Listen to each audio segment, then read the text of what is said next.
Hello guys, good morning. Ito nga po pala yung natin, LCP panel or sa tinatawag natin na light control panel. So ito naman po ay controlled by the manual timer. So may separate siyang power. Ganito po yung setup talaga guys. So ito naman yung incoming natin. Itong incoming, nagmula yan dito sa main panel papunta dito sa LCP. So ito naman yung outgoing.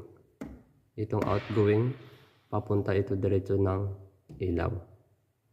Okay, so kung walang power yung timer, kahit na may power na yung dito sa incoming, hindi pa rin gagana yung outgoing kasi nga may manual timer tayo.